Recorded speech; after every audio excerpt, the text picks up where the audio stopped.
wouldn't this be a great place to learn how to deal with those struggles? Whether you get talks at these places about mental health, you get talks about profitability, you get talks about staffing and people, environmental stuff, like it's unimaginable the gamut of information that you can get. You could do a whole master class on marketing if you just walked around and just look and see how people are promoting their products, how they're trying to attract people, what the brand image that they're creating is incredible. The stories they tell is fascinating. At every level in your industry, you will have a problem in front of you that you need solving for. And I think these bar shows typically will be trying to answer that. Hello and welcome back to another fantastic episode of Party of Six. We have 5 folks on our panel today, and we're going to break down all about conventions, education, and kind of talk about how, as an owner, you can go out and learn more about the industry. Joining us today is Cliff Kreider of Truck and Tap and Stinger Compliance, Aoife Halliday of Ruckus Group, Dave Nitzel of Dave and Dave Consulting, and Meenakshi Singh, who, in addition to owning a number of bars like Sidecar and The Brook, is also the head of the India Bar Show. So she's kind of our inside expert on understanding conferences and events. This episode of the Party of Six podcast is brought to you by the India Bartender Show. That's going on this next week, so make sure you check it out, whether you can attend in person or not, because they have some amazing things going on there. We'll be putting out lots of information throughout the upcoming week. Also, this episode is brought to you by Stinger Compliance. If you're looking for a way to double check if your team is properly checking IDs and following all the various liquor laws that they have to follow, Stinger Compliance is definitely a great tool there. They are linked down in the show notes. And finally, this show is brought to you by QuickSpec, which is my AI tech company. What we do is we analyze your numbers and give you dashboards and AI to help drive your business forward so you can spend less time doing data analytics and more time working on your bar or restaurant. With that, let's get into it. Where I want to start, guys, because this was interesting, is we were talking about getting this topic together. I noticed something. Meenakshi runs a show. Dave speaks at a lot of shows. Cliff went to his first show, I think, last year. That's right. Aoife said, well, I hardly ever go to them. And I was thinking, I haven't been to a industry show, a good one, since really college. And so what's interesting to me is some of us go a lot. Some of us don't really do it at all. So let me just ask this, Aoife, why have you not been to many shows in the past decade? I probably would have been at a whole lot more if my husband hadn't got me pregnant. I used to go to a lot of shows, a lot of the London-based shows, a lot of wine shows, as well as the full-on bar spirit cocktail shows. Probably about a 50-50 split between wine and spirits. And then you have like the super ones that have everything combined. I used to use them as days out for educating my managers when I worked multi-sites. So I used to take the managers for the day out at the show, yeah, to get them up in their knowledge of the product knowledge and, and different operational side talks and educational things that would have gone on as well too. I would have signed them up and used it as an away day educational day for managers. But yeah, I moved out of multi-site operations and moved to the countryside. That's probably my excuse for not being at them so much. Well, and that makes a lot of sense, right? There's a lot of logic to why you're saying you haven't been to shows. Now, Cliff, I know you've owned bars for what, 10 years now, something like that? Yep. And you went to your first show last year. So what made you say, after 9 years of not going to industry conferences and shows, saying, "Okay, I wanna go to one"? Yeah, somebody asked me to go to a show. I mean, no one ever asked me before. So I've been to a couple of trade shows. Different distributors will have a pretty large event in Atlanta, and that's always a blast. But that's basically just a whole bunch of bottles of alcohol and, drinking and kind of networking. But a real show like Tales of the Cocktail was a blast. I had a fantastic time. So now I'm kind of looking for shows to go to. So I'm hooked. But I do want, my last career, I would go to trade shows and we learn a little bit about the industry, continuing education, some networking. And so that's kind of what I'm looking for again. But, you go to New Orleans, you're gonna have a good time even if there's no show. So, yeah.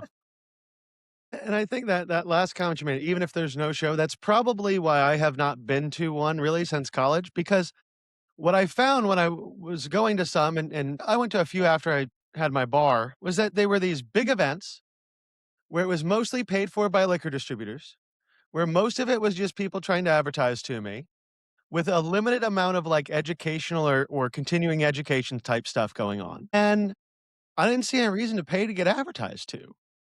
Like, I'm a little cheap, and that just did not fit with my mindset.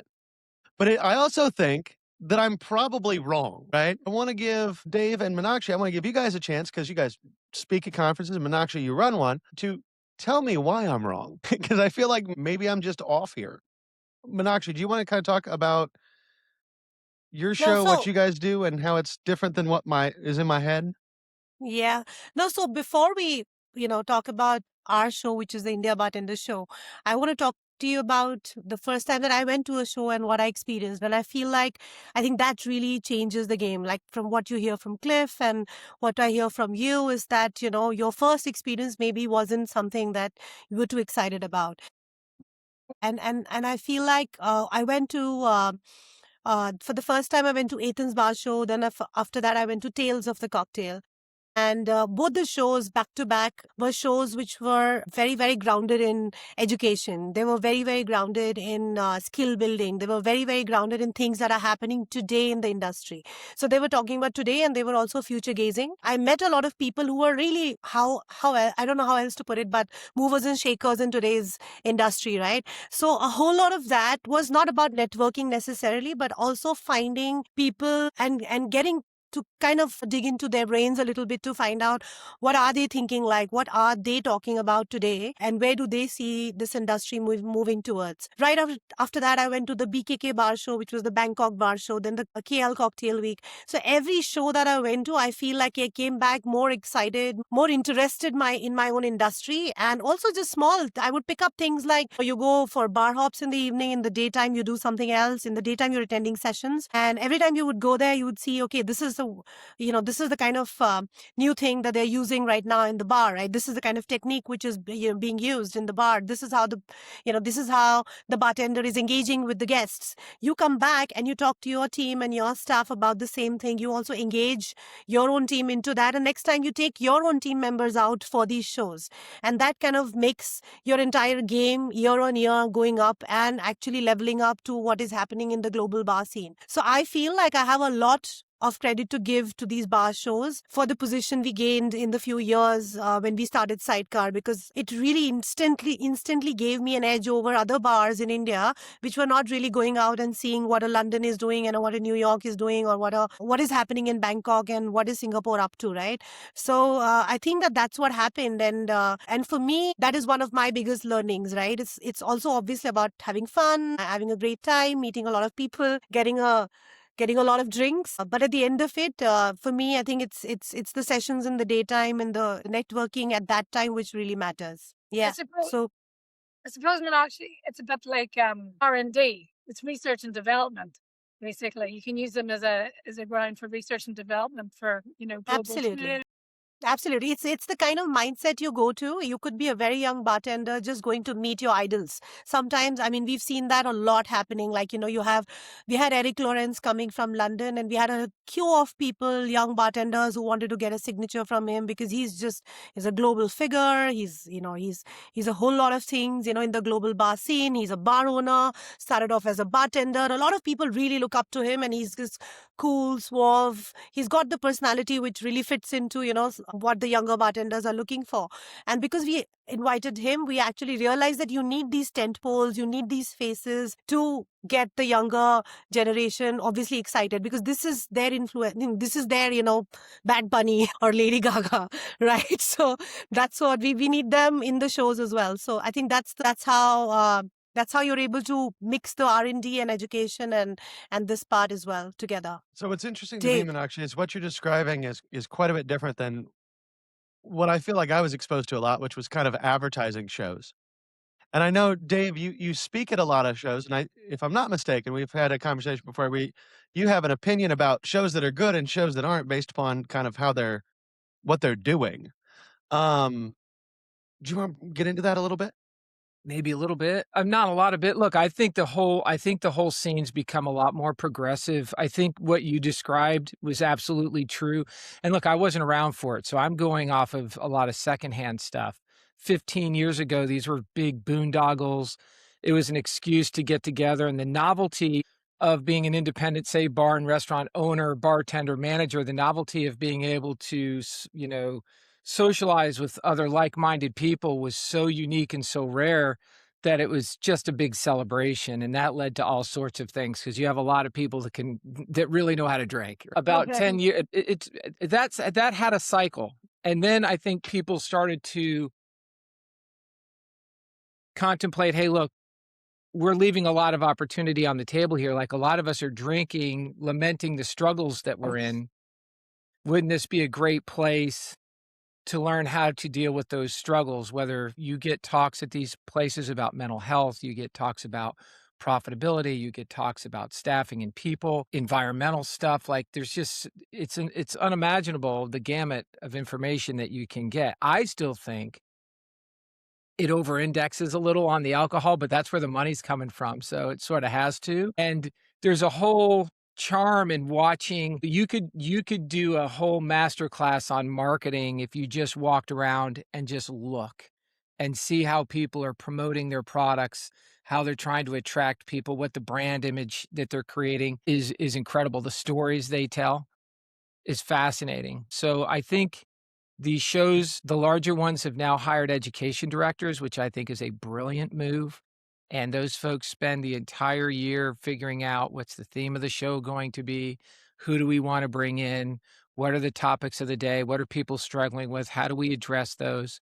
So, best I can tell, these shows have come light years. And I saw something, other quick note. I saw, because I see shows like ours and other things and I saw someone saying, hey, there's too many shows. I don't know that that's possible. I think these shows, I don't know that you can say, hey, there's too much education, there's too many opportunities to mingle and get together, there's too many opportunities to learn.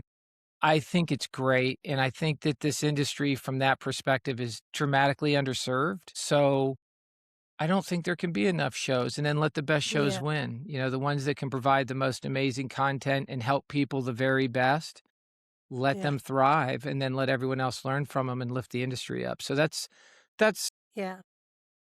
sort of the, Pollyanna view, I guess, of how I see shows. When you say there's too many shows, I feel people who are saying that probably are coming from a lot of privilege. They are going to a lot of shows, they are attending a lot of these things, they're getting invited to a lot of them, and Mhm, why probably their calendars are packed.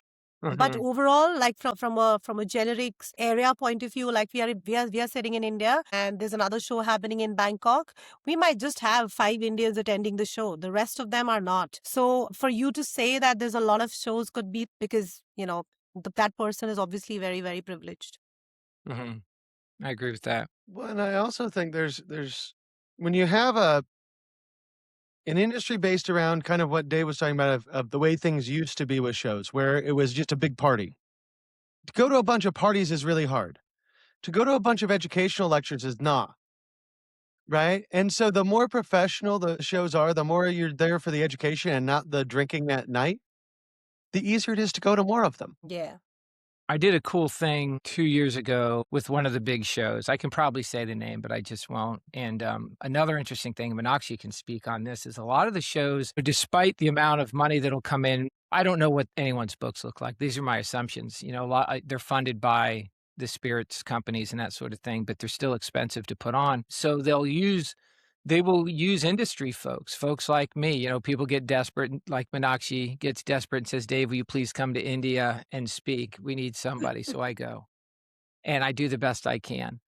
But look, I coach public speakers and, I've done this and I put a lot of work into it. And I am there to work. It's a job for me. I mean, I love it, but I'm there to work. But we'll pull a lot of industry folks in. I see this all the time, Chris. Pull industry folks on, throw them on the stage and say, give me a speech on this. and they're passionate about doing it, but they've never been on stage. They don't know how to deliver a talk. And then something that could be an incredible message just kind of gets lost in the effort. Now, sometimes that's not true. Sometimes people absolutely are just natural talented speakers and they're incredible. But as this evolves, I mean, there are continue to be opportunities. One is, hey, we need to do a better job of supporting the people that we put on stage that we throw to the lions because it can be a little nerve-wracking to walk out of that marketing. And they're all different, but I think Cliff and I were at the Ritz for Tales, and the whole thing is just like, oh my God. And then next thing you know, you're in a room on a stage or you're on the main stage at BCB, and it's like, holy cow, this is being filmed live in front of the whole world. Here you go, have at it, do a good job. So I also, from that perspective, I think we owe a little more support to the folks that we throw to the lions on those stages. And a lot of people do a great job, but I do think that they're under supported, but that's part of the natural evolution of what's happening. And again, it's all wonderful. Fix one Yeah. problem, create another. Fix one problem, create another. Fix one problem, create another. I'd say most of the bigger bar shows which are education led, not necessarily product led, or what Chris was talking about, the show where there's a lot of brand visibility only, where you move booth to booths like trade shows. I'm not talking about those shows. We're talking about the bar shows which are education seminar. So you should, as an attendee or somebody who's potentially wants to attend, should see what all is happening in the show for yourself and see, this is your sort of, this is something you want to learn about, you want to know more about. But most of these bigger shows have now education committees. So like I have been in the education committee for Tales for 3 years now. This is the 4th year. And I have judged about 250 seminars. And our deadlines, like our crazy deadlines. And we went through the shows. You find out who the speakers are. You find out who the panelists are. You also see their history, how good they are. There's also opportunity to speak to them before you put them on stage. We also have a second round of interviews with them. You actually see their mock PPTs. You actually give some pointers during that time. So there's a proper hand-holding period that a show like Tales gives you, right? Because they have this committee which they have assembled together from global talent. Again, we are doing this all, pro bono right now. So this is as being part of the education committee. We are not getting a fee for this, but what this is really doing for me is that I'm getting to see the kind of seminars, sessions, workshops that people are submitting and what kind of conversations are happening in the global bar world, right? Which is really unique and very interesting insight to what I get to see, as this is part of the learning that I feel like I'm investing in myself. That's how I see my pro bono work for the Tales committee. And one of the first things that we did when we formed the India Bartender Show again was somewhere on the lines that we will have to obviously handhold, but we cannot afford a committee right now. So we will make sure that we bring subject matter experts who are known to have done at least a few shows and they know how to conduct themselves on stage. Hopefully, Dave, you'll do a good job. It's 50-50 with me. So yeah, I mean that's where we are, because we are a very young show. I mean, Tales is 21 years old. Athens is 8 years old. Roma, BCB, these are shows which have been around for a while. So they have obviously graduated to a better level of understanding the needs of the show itself. So yeah, we are learning as we're going as well. So When is the India show now? this is in Feb 26th.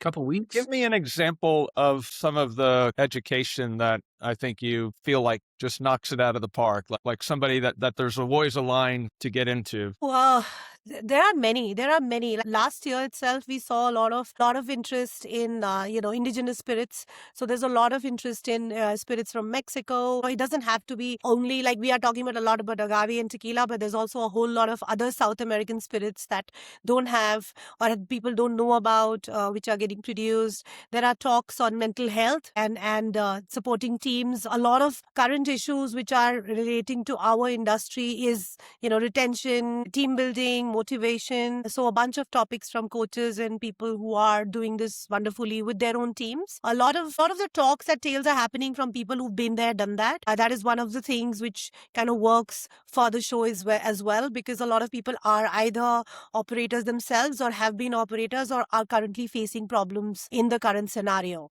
So that I feel like helps define the show's credibility in the world right now as well. So I mean, people would like to talk to someone like, Cliff, you're going through something and you are dealing with the problems as we speak. So I would like to hear from you, how you're dealing with it, right? So I think that those conversations are very relevant and very, very real. Yeah, I mean, my God, I mean, I have to go through all the sessions in my head, Yeah, but there's there are quite a few. Sounds amazing. Cliff, you want to talk about how certain sessions were so full at the event you went to that you couldn't get in? I can't really remember exactly which ones were full or not. I just remember waiting in line and not getting in.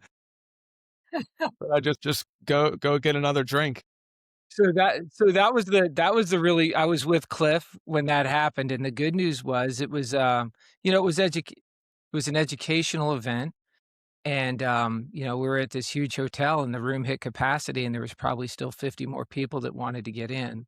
So That's that's a really fantastic. that's a good bad story. The good news is I think more and more people are hewing towards what Meenakshi is saying is they want that content. The bad news is some of the rooms don't hold, like, outgrowing the space that you're in logistically. So it's good to see that these educational events are drawing a crowd because truth is the industry is only getting harder. It's not getting easier.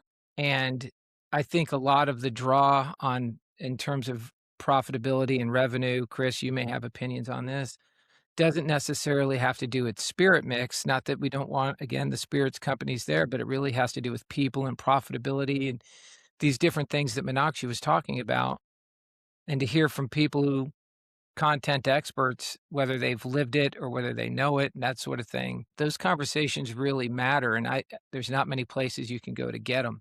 And I think we're just seeing that come true at these Yeah. shows, which again is wonderful. And another amazing thing, Cliff, that you see is that there is no gatekeeping happening anymore, and that is something which is a very current last 5 to 10 years move that the industry has had, which is it's become very open to information sharing, very open to even technical information sharing. Things like how do you get the proper radiation in a cocktail, what do you do to balance your acidity, which are the new age garnishes, so things like that, which actually the younger and the bartenders who are actually in the bar right now and working are very, very interested in seeing. So those are the sessions which are actually you going fully houseful. And it's very nice to see that there are experts who'll come and share with you how do you balance the aeration and why are certain drinks working with this particular ingredient and why some are not.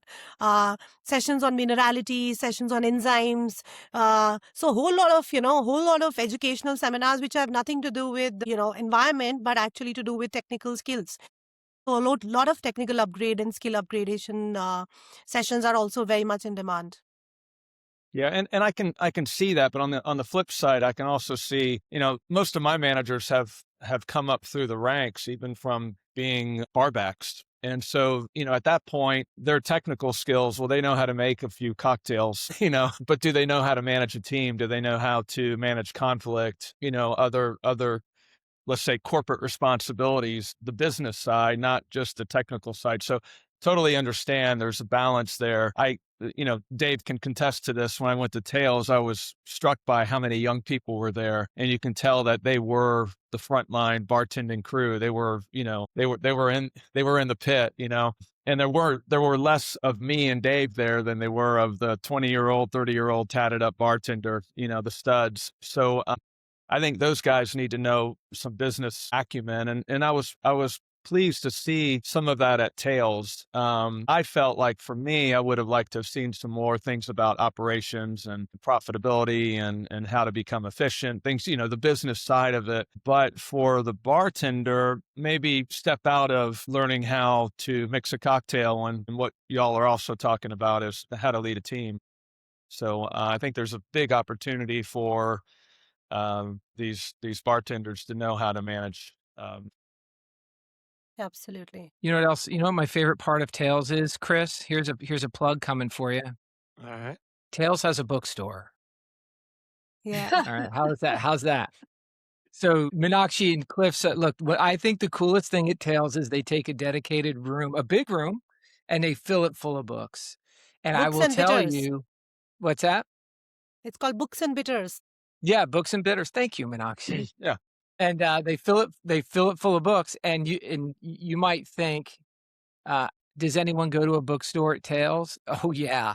Like, it is a nonstop line rotating through there, and it's a wonderful opportunity if you have a book or something. Like, I think one of the most terrifying moments of my entire professional career, which spans, like, a lot of stuff, was walking into Tales for the first time by myself. First, I think my first ever industry event, and, they sit you at a table outside the bookstore right in the middle of the, hallway, and you sit there with your books and just watch people go by and ignore you and not care about your book, right? And you're Did like, they keep "What?" asking you where the toilet is?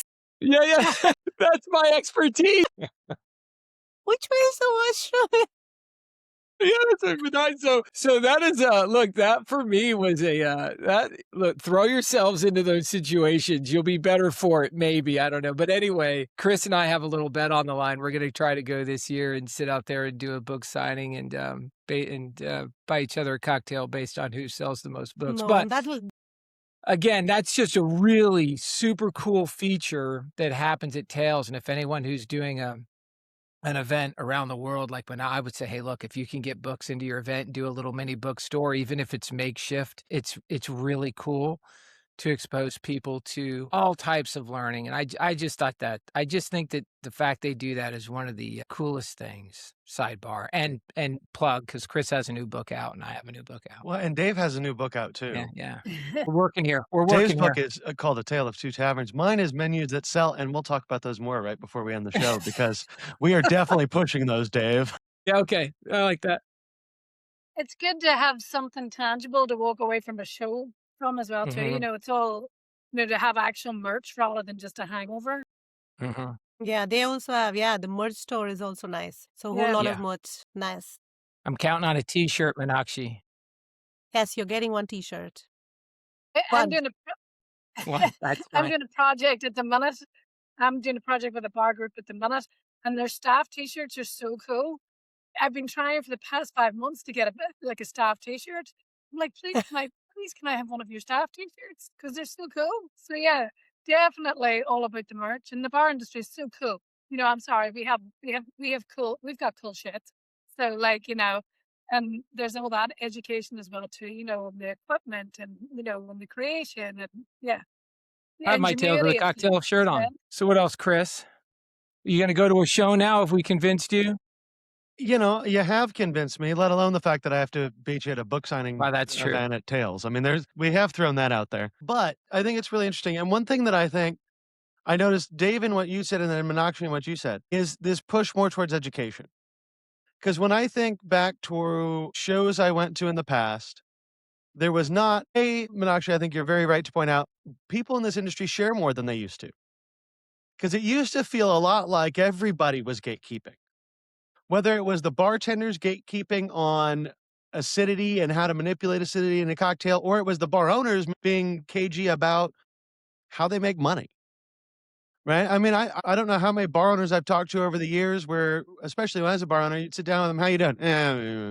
"How are you doing?" And that's all we did, right? We just kinda made a face, said we weren't doing that well, moved on with our lives, and never shared anything. Sure. And I don't think that necessarily helped anyone. But I also like where Cliff is coming from because I think he's right, where we had kind of cocktail focused shows and then we have more of this cocktail education. It seems to me from the outside, so I could be totally wrong, but it seems to me like in the last 5 or 6 years, there's been a big push towards more the business education side of things versus just how do we have a great customer experience? How do we have great cocktails? But almost like we've matured past product into here's the back office side.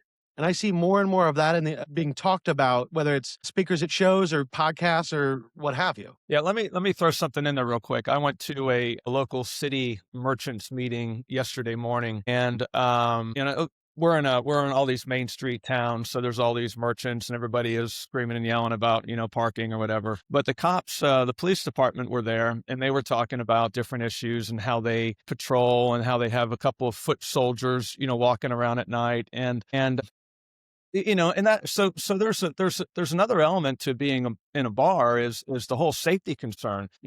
How do you deal with an irate customer? How do you deal with someone that brings a gun? I know we don't have that problem in Europe and all that, but here, I mean, it happens. How do you deal with someone throwing a drink at another person? That's important. And I actually, since I've been in the business for 10 years, I'm not afraid of calling the police at all, right at the onset of anything happening. Any kind of spider sense, I want the crew to go ahead and call 911. But I asked the cops, I said, can you tell everybody here that you do not have to be afraid to call 911. It's better to do it and have the cops come out and it to be nothing versus having the cops come out and there's something already happened. So that's another element of the whole bar business. When at Tails, there was nothing to that. There was nothing about, my God, if you're giving everybody alcohol, you got to learn how to manage the bar. So to me, again, I love the cocktail craft, but there's a whole side of this business that's scary, including the mental health. And so I think what's cool is that there's so much runway left for these shows to keep going in the direction of being kind of a master class and almost a continuing education of just different facets of the business. So I think there's untapped potential here, just waiting to be had at these conventions. And I think, Cliff, what you just said to me, I was just thinking this because Meenakshi owns very, very nice bars. I doubt anyone at her very nice bars has pulled out knives and guns and threatened to shoot people and stab people and all that. I own neighborhood dive bars. I've seen guns, I've seen knives, I've seen fist fights. Like that was just a Tuesday, Yeah, right? exactly. And so there's also this thing about different bars have totally different issues. Because I would definitely go to a seminar on what to do when the drunk dude pulls out a 9 millimeter, Yeah, because it's happened to me before. yeah. I don't know that Meenakshi would ever even think about what to do if a drunk dude pulls out a 9 millimeter because her bars are too nice. She's in a country that doesn't have guns. Yeah. Yeah. So I feel like when these shows are positioned for global audience, usually if there are any regional issues like this, and of course there are many more, I feel like nobody's ever come up with these topics, or maybe they have and I don't know about it. I mean, these are shows that have been around for a while, and I mean, maybe these topics do. I mean, definitely managing people, the soft end of things, managing crowd. It's not only about the security and the guns bit, but also the rest of it. Situation handling is a real part of the deal, a real part of the what our KRA is on day to day, right? So I think, yeah, there must have been some sessions, or if not, then hopefully someone will. Why don't you send something, Cliff? You can send us a seminar option. I'm sure I've been to the bar show in London and I've been to like sessions, your original point, Cliff, of like the economics of a drink, and, educational seminars, explaining to the bartenders that are there for their jolly how much of that drink is actually profit and how much, when they're coming up with the creation of the drinks, how to do that properly and how to do that so that I definitely in the past been to seminars like that. Um, but I find all of that quite fascinating because I'm operations, getting down to the pennies and the pound for how much lime juice to how much the garnish costs to then marking it up to how much it can be sold for so that, the bar doesn't go out of business. That's my favorite topics. Yeah. No, for sure. Profitability is very much part of the game. In fact, one of the pillars of education is culture, business. You actually have different subsects within the education committee. So business has actually been looked You know, after, about five different bar owners from all over the country. So all over the world, actually. So the business is like there are sessions just on business, which are bar business, profitability, drink profitability, manpower, building solid, business plans, all of that. you need to get the Atlanta police to do the bar shows and do the seminars on 9 millimeter. Well, even without guns, fist fights happen. I mean, surely Yeah. surely fist fights happen. So it's just, and so yeah, then there is the, how to teach the bartenders to not overserve, how to teach the bartenders to cool somebody off, conflict resolution, so we all know how to serve a drink. Do we know how to not serve a drink? Well, and just real quick to slide in here, as a quick plug, if you need help on compliance, get a hold of Cliff. He has a company called Stinger Compliance that kind of does this stuff. But anyway, sorry, just wanted to interject that real quick. That's okay. Dave, you've been quiet. What are you thinking? No, I'm listening. I think this is a wonderful conversation. I think these shows really matter. Obviously, I think education matters. In my mind, I'm just sort of I've said this before, when I first came to the industry, I was just blown away by how much responsibility falls to the bar owner, restaurant owner, and they don't have a team around them. I was used to having just hundreds of people at my beck and call. If I needed something, that became someone else's priority for the whole day. And then when I came into this industry, I'd meet a bar owner and I'm like, who does your books? I do. Who goes to the bank? I do. Who does the meeting? I do. Who steps in with the bartenders off? I do. Who cleans the tables? I do. I'm like, oh my God. Oh my God. So I think the healthier that we can make this industry, and I don't think there's one solution. I like the coming together of people.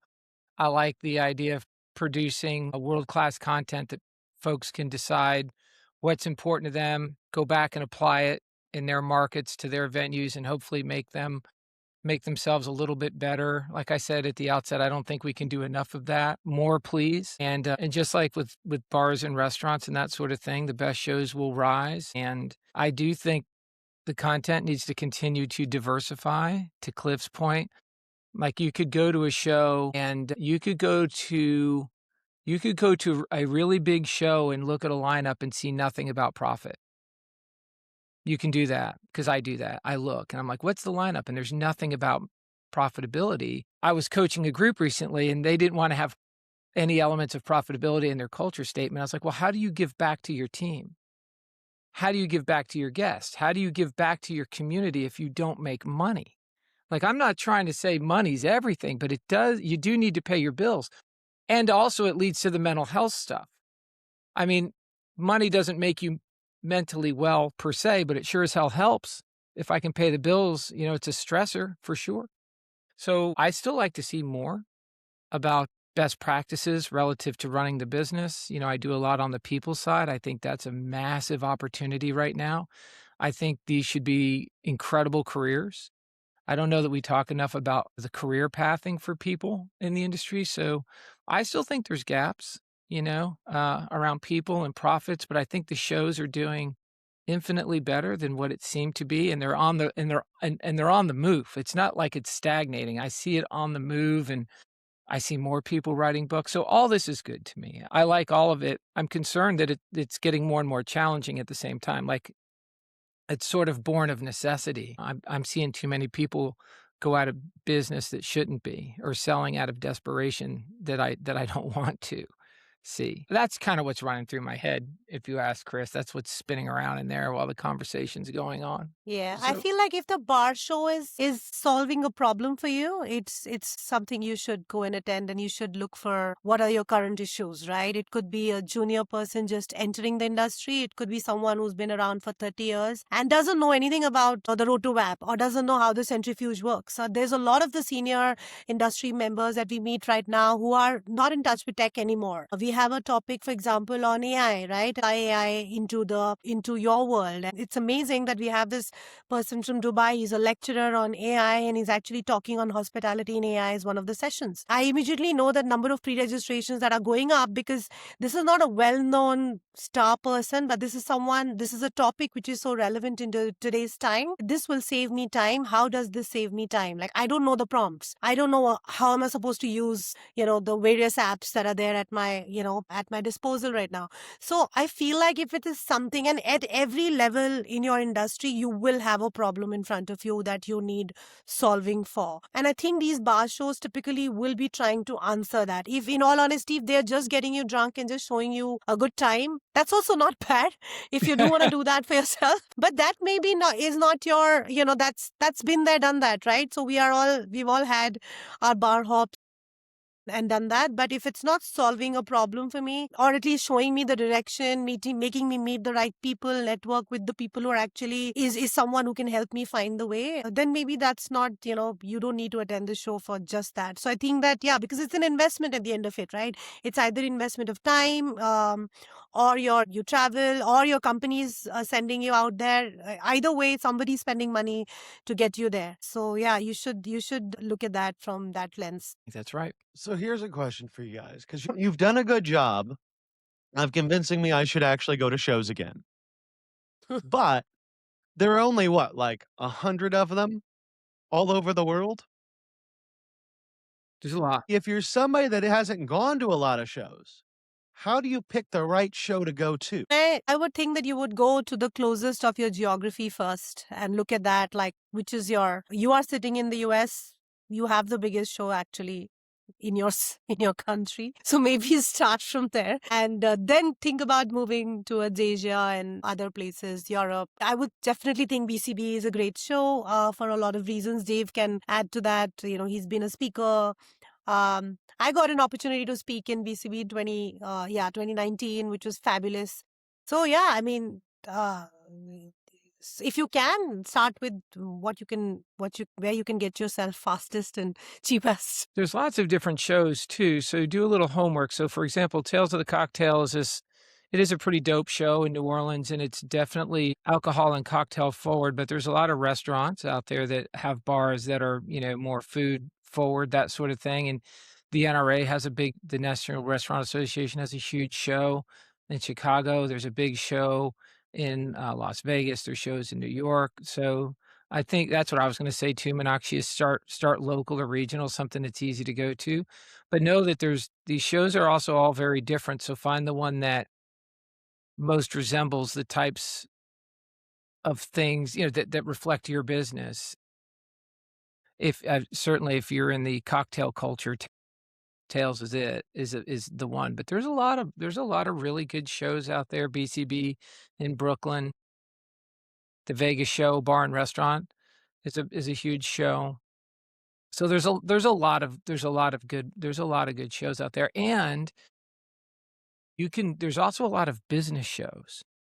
So I did the US business show in Miami, and you don't that applies to everybody. So it isn't even just hospitality shows, but business shows, sometimes those are even better because the asymmetrical learning can be great.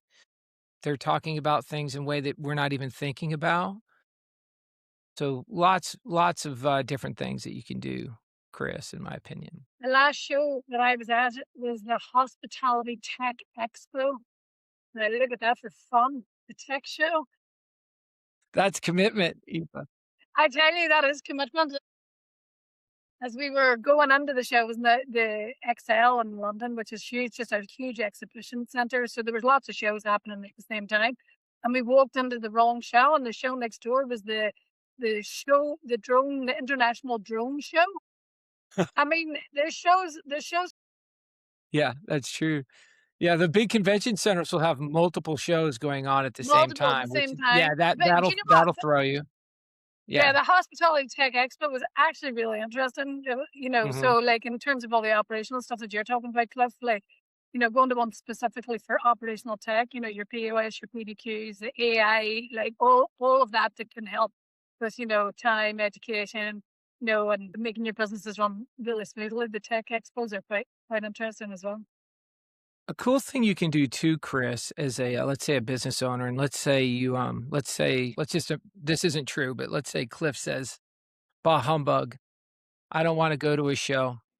But you know what? I wouldn't mind sending my team to a show, and you let it be a whole, sort of rewards opportunity. Say, I'm gonna to the best bar manager, best bar team, whatever it is, I'm gonna send you guys to Tails. It's not just a big boondoggle.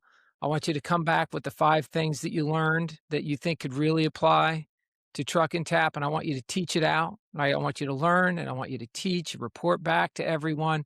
So you can create a bit of a competition for something like this, which is good for your business, and then reward people, good for the business, send people, good for the business. They learn something, good, and come back and then learn how to report back.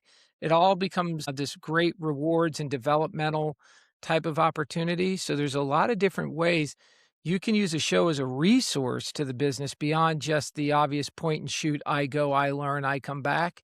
You can also use it as motivating factors for people, which can be really, really cool. There's just a lot you can do. Well, I think you learn that, at least the kids, and even I did, at my old age, I learned that I'm part of an industry, a vibrant industry that's that to this world. And so I think a lot of these kids, they just clock in, clock out, and they don't really realize that they're part of, a culture that's been around for hundreds of years, if not thousands of, Mhm. you know, Yeah. creating some kind of spirit. So I think that's important because it gives them, will give them a sense of purpose and some camaraderie and some energy to move forward past whatever it is, that Groundhog Day of just clocking in and clocking out. Mhm. So it's inspiring, I think, for a lot of the younger kids, and even for me, it was inspiring. So, I think again, I think it's an untapped resource, and there's a lot of runway left for these conventions. So, I mean, I'm a fan, so I'll see what I can do about getting some of the kids over there this year. Good idea. No, They it's might not make it fantastic. to India this year, but maybe next year. Yeah, absolutely. 100%. I'm going to send you the links as Yeah, soon I'll as we go try to get live. you up on my web. Thank you.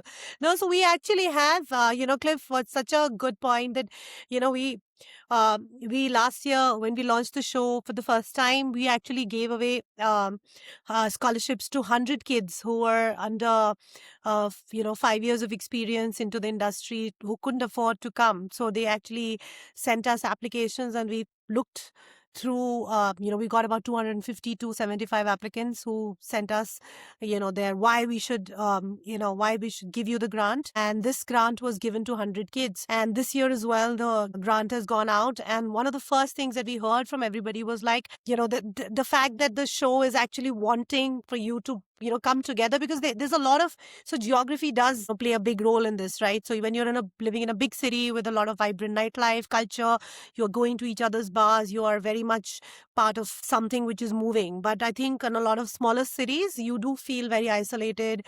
When you're talking about, even as an owner and an operator, sometimes you feel very isolated in that space. And the fact that a lot of people get together for those few days, they just don't share, shared experiences like really brings people together.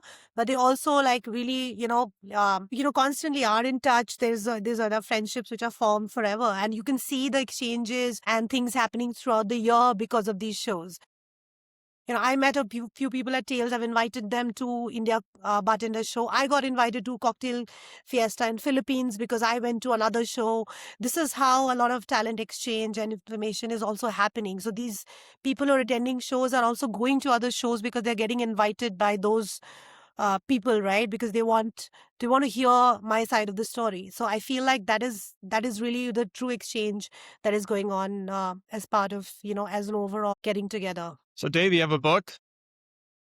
I'm embarrassed to tell you, I don't have a copy of it yet. Like, it's out there Dave, selling, and you should be putting it out there. I have 3 of them. have they showed up for you? Have they showed up? I Yeah. get Chris and I get author copies because those are the copies you get that are essentially at cost, and they just, and Amazon ships them to you. But they're like, we'll get them to you when we get them to you. And stupid me didn't spend like the $15 to buy my own book, which I should have, and got it, the next Yeah. day.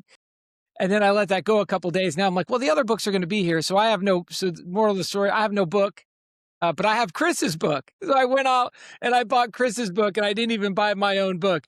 So yeah, do you have it? Do you have one already? Yeah, Of your book? I read it during, read about 27 pages during lunch yesterday, which took me back to actually reading something while I'm eating instead of looking at my phone. So yeah, it was, it's good. Yeah, I'm pushing through it. Cool. Yeah, Well, pushing through it. That's not I can't wait to read the next page is what we say, Cliff. Like, it's a page turner is what we say. I push through everything I read. Don't leave that as your Amazon review, Cliff. Yeah. Poor I Dave. forced myself to get to the end. It was kind of okay. If anyone wonders if this is scripted, yeah, that wouldn't be the plug that I would have written, but let's go. Yeah, that will be in the review, pushing through. Yeah.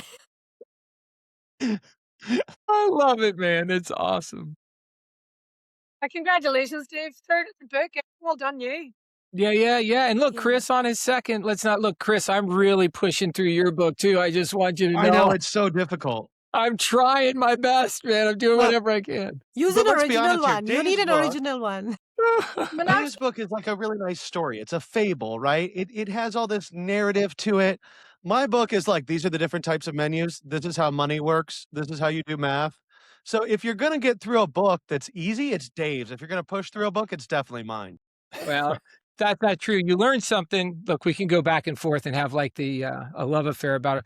I learned something in the first chapter already on Chris's book, which is like the different types of menus actually have names to them. And I was like, I don't know any of this stuff. So I think that's Maybe really we should cool. do the next episode should be about your hospitality books. Like everybody picks up a book and kind of I don't want to be Don't so be smart. self-serving. That's, I don't want to be on here doing an not your infomercial. own, Dave, someone else's. Meenakshi, Someone I Oh, else. think oh you yeah, that'd be cool. I think Meenakshi should write it. I think I'm surprised you don't have a book like a Yeah. nice table, like a cookbook, but liquid cooking. And the Nice. whole backstory of, how you started in the bar industry. I would definitely buy that book. Lovely, like how they Yo. do the cookbooks now. Nice big hardback, gorgeous photography with your Well, and drinks. Meenakshi, telling you, not What telling you fun. to copy anybody, but if you look behind Dave, there's a copy of Cocktail Codex, which is kind of exactly the book that Aoife is talking about. If you look behind me, there's a copy of it too. And so, There it is. I have the codex. Yes, I have the book. yeah, But yeah, no, you absolutely. If could I do like one like the that. bush, I And if have you to. I did, have I would definitely buy a copy. 2026. Yeah, definitely. 100% buy that. Thank you. Welcome. Yes, but Yeah. before that, we need to buy Dave's and Chris's. Yeah, we have to Yeah. exist first. They exist. We just don't get copies quickly, Yeah. right? It's like Dave's book is coming to me today. My book will be here a week from today. Dave's already reading my book. His books aren't showing up till the end of the week. Like, it's just when you order the author copies, they take forever. Mm-hmm. Or you get what I have behind me, which is a copy, but it has like a gray line across it.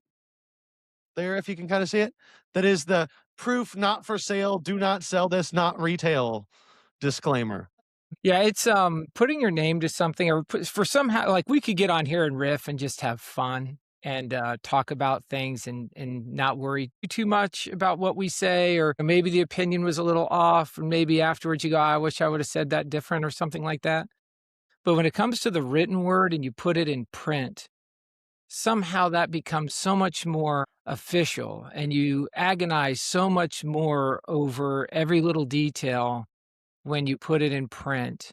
And it seems to get it, and it also gets a very different level of scrutiny when you put it in. It's just interesting, the dynamic between, all the different forms of communication, whether it's a speech or it's a podcast or it's a book, the way they're scrutinized and thought about are all intensely different. The editing is what's, for me, is like the most tedious part. You can get your ideas on paper and that can be fun and you can get them to make some sense and that's fun. But then when you're editing for like the sixth time, you're like, my God, make it end. And then at some point, you just like, I don't care if there's too many commas, just print it, send it out and see if anyone notices. But yeah, it can be, if you do decide that you want to take on Meenakshi, if you ever want to take the book stuff is it takes time and then, you pour your heart into it and then you're not going to You make a just lot. sold it to me. You just sold it to me. Look, you don't make a lot of money writing books either, is the thing. Yeah. Like you can create this incredible thing and, it really is just, in a lot of ways, it's collateral. Mm-hmm. I heard And- it's from someone. I heard it from someone who's an author who said that books are a way of it's a person's vanity basically on paper. So somewhere there's some bit of vanity, which is why you do this. Is it a vanity project for you? Is that what you're asking? Yeah, was it? I don't know that that's true for me. I don't necessarily seek the attention, love. Probably the way you love bars and cocktails. I love coaching. I love helping people. It's what I do. So it's sort of folds into my career really well and my passion. And sometimes in this industry, because I never thought I couldn't even imagine this for myself. And I don't even, right? So sometimes it's hard if you're a bit of an individual contributor like me to get the word out about how you want to help people. And here's what I do. And maybe you'll find this useful. I totally understand because I work with speakers and authors about the vanity project thing. There's probably some truth to it, Okay.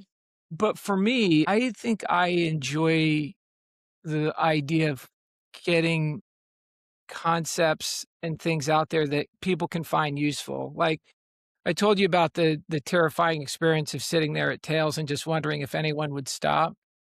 That is why would anyone put themselves through that? But when someone does stop and say, "Hey, your book changed my life," that makes like that makes everything worth it, and, I don't know if that's vanity.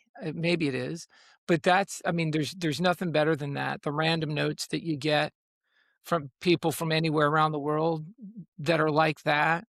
I mean, that's why I do it. I probably the books I've almost look, the books don't yield much money, and the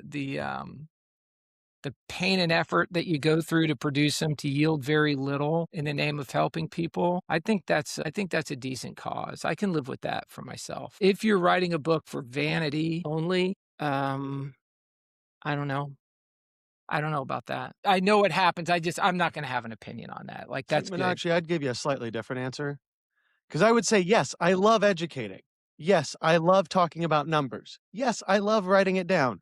Yes, it's a great way for me to be able to give people a bunch of knowledge at a very low price point, right? It's the most approachable way for me to be able to distribute knowledge outside the podcast that's a little bit more detailed without having people have to have a barrier to entry to get to it. I will also tell you it's a great marketing piece for me personally. Mhm. And if I said it wasn't a little bit about vanity, I'd probably be lying because I really like talking about my books, and I really like it when people mention them. So there is that vanity piece is there. I think I'm Yeah. with Dave, that's not a primary driver, but I'm not sure personally if you can write a book knowing how many hours you put into it and how much money you spend to get it edited and designed and everything else, and then how little tiny amount of money you make. If there wasn't some vanity piece to it, I don't know that I would necessarily do it just because you have to get some feel good somewhere because it's definitely not coming from the income. That's true. Yeah, that's Got true. Yeah, your that's true. signature so you can put author on your signature. Huh. I even shy away from that. Like, I'm afraid to call myself an author. I'm not I've got books. Like, that to me is an insult to the profession to call me an author. The books, I love the books. The books are good. I just I'm no James Patterson. Like, there's people out there that have, that are masters at writing books. I don't think I'm one of them. But I do believe in the books, and they stand up. But But Dave, I'm just going to call you out real quick. You say I don't call myself an author. You are the most prolific writer of the best books about bars that there is from a management perspective. Like you've written more than anyone. that's kind of you to say. That's probably more of an indictment on the industry. Hey, the bar shift book is fantastic. I mean, like I said it before, I hand that out to some of the crew that, I feel like they want to know more about the business. So that's sort of like the bar Bible. Hey, read this. You will elevate your game in multiple facets of the business. So the bar shift is like a continuing education course. I mean, there's several chapters in there that are key. I definitely want to get the menu book. I've got 20 questions about menus right now. And, I just know we can do a better job. And I know there's an art and a science behind the menus. It's just magic to me. And I just haven't figured it out. So I definitely will be looking at that. I'll give you a good example. Like, this podcast probably wouldn't be happening if not for Hospitality DNA, because I would have never met Meenakshi. Mhm. Like, I met Yeah. Meenakshi through writing Hospitality DNA, and writing that book was a pure joy. I got to meet operators from all over the world that I never would have otherwise known. I learned so much about all sorts of things. I loved that project. It's still to this day my favorite. And I've created I'd like to think Meenakshi and I are friends. And I've created lifelong friends from writing a book that actually helps people. So that stuff is really, I mean, for me, I love that. I think that's just great. That's going to wrap us up for this episode of Party of Six. Make sure you like, subscribe, and leave a review. If you want to get a hold of anyone on the panel, go down in the show notes. There are links to get in touch with all of us. Hope you enjoyed this conversation. We'll be back next month where we'll talk about some of our favorite books in the hospitality industry and some other educational tools you should look at to help move your bar or restaurant forward. With that, hope you have a great day, and we will talk to you again later.